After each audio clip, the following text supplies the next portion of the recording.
Hi there. In this video we are going to be adding Bluetooth music playback capability to my A4 B8 from 2010. Okay, so before doing anything else inside the car, I want to open this thing up. They advertise it as being the latest model with better audio capabilities compared to the older, slimmer ones. But obviously I have no way of knowing if that's true or not. So there's that. I will put a link to it in the description of the video, and this is the info on the label if it helps anybody. Oh geez. Look at those piggyback capacitors. So they have capacitors soldered on board directly, surface mounted, and they have these things, the bigger ones, soldered on top of them.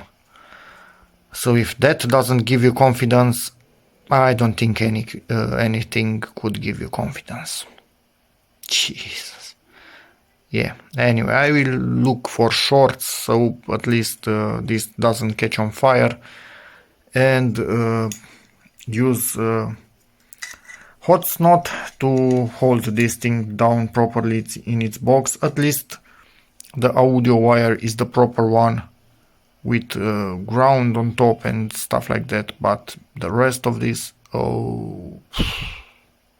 And it's all back together with a lot of hot snot inside of it, so no more rattling obviously. Okay, so to do this, one thing, you need to have auxiliary input activated. If it's not active and you don't see it in the sources menu, then yeah, I will put a link in the description that shows how to activate that. If that is active, you come here in the trunk, pinch the lower part of this connector, and then start pulling this lever, and it should get everything out in here. And this lower left is where we actually need to insert this thingy right here. This is why I bought this particular model, because it comes with this, and in theory even the pins are the proper ones, but we will see about that. And yeah, you insert this thing from the back. You can see the back part of it right there. This needs to be in the locked position, this lever, because otherwise you don't have access to the full hole. And then continue to push it in place until it locks. And now, as you can see, it's flush with everything, and should probably plug right back in. And here you can give it anywhere from 5 to 12 volts. In theory, let me just get this out of the way, you have 12 volts right here on these two wires. I think this is positive and the brown one is negative, but check it, I'm not 100% sure. And you could in theory directly get your wires from here, but that would mean that this thing has power 24/7. Doesn't matter if your car is locked, unlocked, powered, not powered, so it will continue to drain battery, and personally I do not want that for sure. So what I'm going to do, use a wire through here where I also put other wires before, and go under this thing in the trunk on this other side where we have our fuse box. Let me see if I can actually do this with one hand and show you.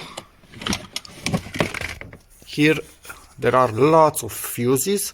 We need to search one that only has power when we have the contact on, and we will use something like these things that actually are somewhat of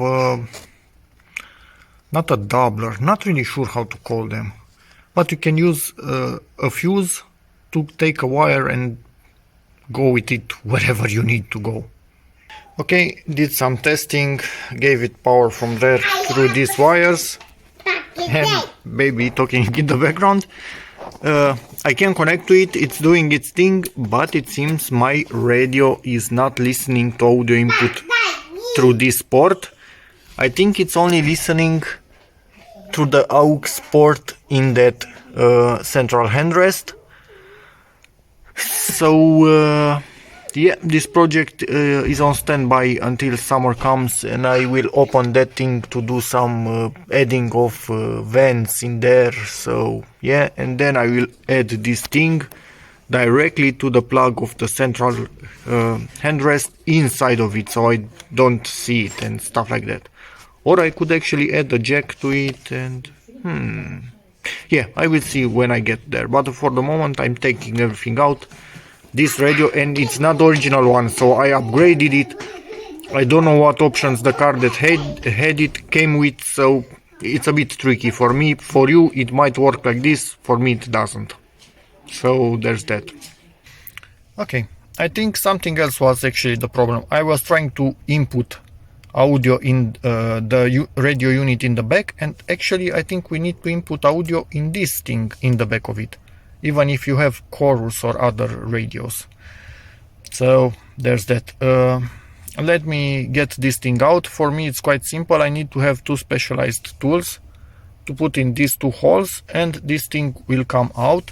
For you it might be a bit trickier, because you also need to pry this thing out.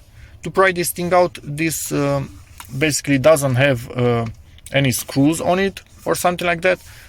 You can even use plastic tools, those that don't leave marks on the car interior, from the side or from the bottom. As you can see, I almost can put my finger underneath it with something that has a hook. So this is just clipped in, and you get that out. And for chorus and the other one, I cannot remember the name, symphony maybe, I think you have two screws somewhere in here, so you need to get those out also to get this unit out. But for me, let's get it out, it's the easier way.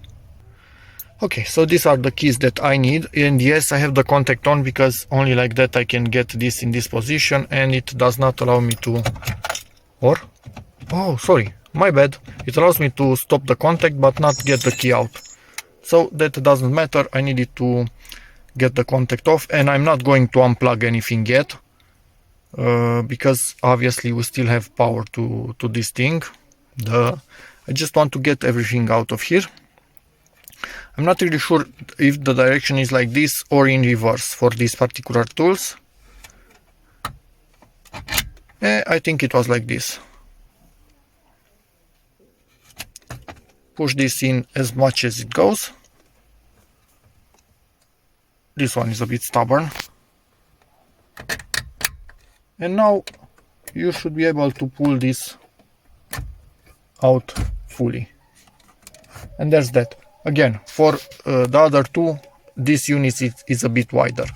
For me, it's actually not. So let's see, we should have a quad lock in the back of this thing. And yes, there it is. And in there we actually want to input audio in the blue connector. So yeah, but this I think I will do some other day. I just wanted to see exactly what I'm dealing with in here. And I'm back in here, I don't know, at least 2 years later since filming the first part. So to take this out, I use this type of keys. I will show them once I remove them, because they help unlock it from this. I'm actually not sure if it's the blue one that I need to connect to or the green one.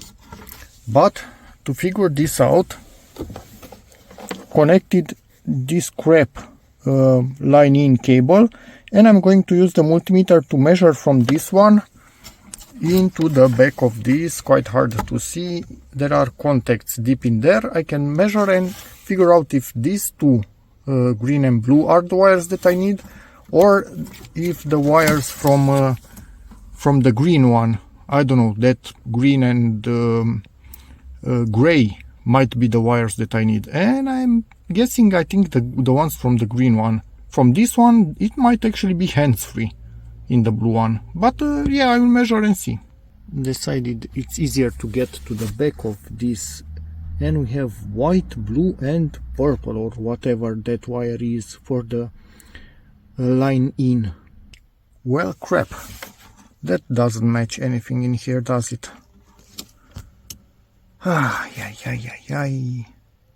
Where does that line in go, actually? So, I couldn't get anything proper in here. I set this to auxiliary external, which is this thing right here. When I touch it, do you hear popping?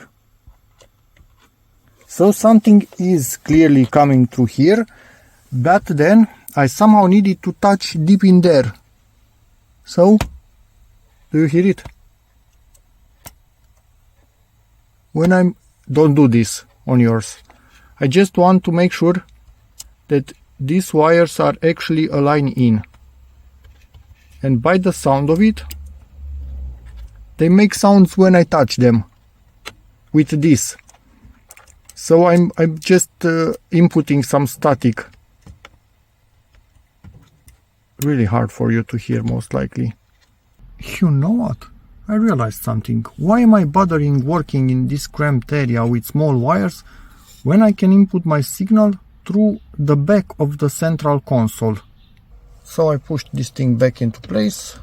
Now I need to get my tools out of here. They are cheap Chinese quality. As you can see, extremely hard to get out. If you can get yours out, I will link a video in the description that shows how to get these stupid things out. Okay, changed my idea a little bit. There's no point on hiding this thing. I can have it in the handrest without any issues. So I just need to solder some wires right here. I had this from some old headphones, just kept it. Luckily now it comes in handy. Isolate everything, and then this will be connected to this thing. Again in the headrest, because I'm not using those ports for anything else. And in case this ever fails, I don't need to open up a lot of trim in the car to get to it. I just yank it out, connect the wires to a new one, put it back in, and it's again good to go. Because yeah, it is a cheap Chinese thing. Who knows how long it will last? Maybe a year, 2, 3, 4, then it will break for sure. But anyway, like this, I can even keep its own wires and directly connect to the PCB in the new one. So yeah, wire solder. I will just pull the insulation on them, and yes, red to red, white to white, to keep left and right channels as they should be. Ground also soldered. Now I will just pull the heat shrink tubes on top of it. I put a few of them to make this quite strong when bending, and yeah, we should be good. And it's done. Now let's deal with this one. Normally this type of 12-volt connectors come with an internal fuse. This one didn't have one, so I added a 500 milliamp fuse. Basically that's nothing. You can see the wire deep in there. If this thing pulls more than 6 watts, this will blow instantly. Or not quite instantly, but really quickly. So any sort of short inside that thing, before it can heat up anything too much, 6 watts, it's almost nothing, this will blow. But now I need to insulate it just in case the glass cracks and stuff wants to fly around, so I will pull some heat shrink on it. First layer keeping everything together even if the fuse breaks, and second layer just to be extra safe. Tensioning part of it with the spring to make sure we always have a good contact is still going, but you can never see the positive in there. This has a skirt on it, only with a wire, and this one can be attached in here. I need to remove the old wire from whatever this thing was from China, and yeah, we made it basically safe. Anyway, it will not be moved from there. We just connect it once and leave it, but I still don't like fires that I didn't intentionally start. This is also soldered. No need to insulate anything in here because positive is completely insulated, and it's much better than what the Chinese did with it from the start. And now we just assemble this thingy together, and in theory this should just work. And I don't know why 2 or 3 years ago when I started to film this video, I will write on video exactly how much it has passed from then, maybe even more than 3 years. Anyway, don't know why I didn't think to do it like this. I will link in the description a video where I actually do it like this for a Skoda Octavia 2 from a facelift from 2010 and it worked perfectly. So why I wanted to do it any other way with the Audi, no idea, because this is the easiest way to have access to this in case it ever fails, and it will probably fail because it's just a cheap Chinese box. And it's done, and now I will make a better stress relief with a bit of heat shrink in here than it ever had, so we should be fine. And it's done, as I should have done it from the start. Plug and play into the handrest. Plugged in, and obviously I will tidy the wires once I see that this is going. But now let me put on the contact, because this only has power when I have contact, which is perfect. I don't want this running and draining battery when I'm not in the car. And I'm connected to it, everything working perfectly. Let me give you a sample. I don't have a second phone for the moment, so I will film my screen, but the sound is coming through this thing and through the whole audio system.